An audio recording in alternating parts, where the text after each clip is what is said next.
As strange as it may seem that there could be more severe snowstorms in a warming climate, that's in fact what we have observed over the past several decades. Increasing temperatures actually increase the amount of moisture in the atmosphere that can lead to heavier snowstorms.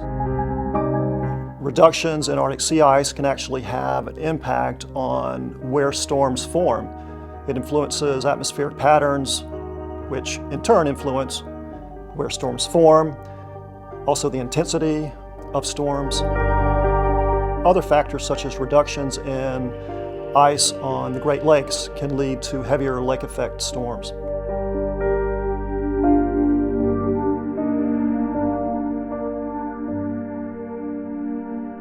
I get a lot of feedback from viewers when I talk about, a big snow event coming, saying, so, what do you think about climate change now? But if you add that moisture into the atmosphere, you're going to get more snow. And we're going to get storms that are heavier. And I think that's something that's hard for the average non-scientist, non-weather geek to get their head around, that this heavy snowstorm could actually be related to increasing temperatures on the planet. But there's no doubt about it. The physics is pretty clear on that.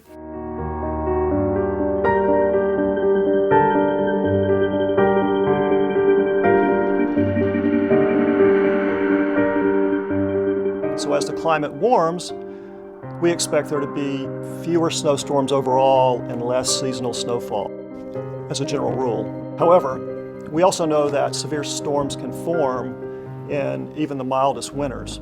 With increases in atmospheric moisture, when the conditions come together just right, we can have extremely severe snowstorms. And we don't have to look back very far to see examples of that. The 2010 Snowmageddon that hit the Mid-Atlantic and brought more than 40 inches of snow to the Washington, D.C. and Baltimore area. The Groundhog Day blizzard in February 2011 that brought 1.5 feet to 2 feet of snow from Oklahoma to Chicago. These types of events are expected to occur with increasing frequency in the future.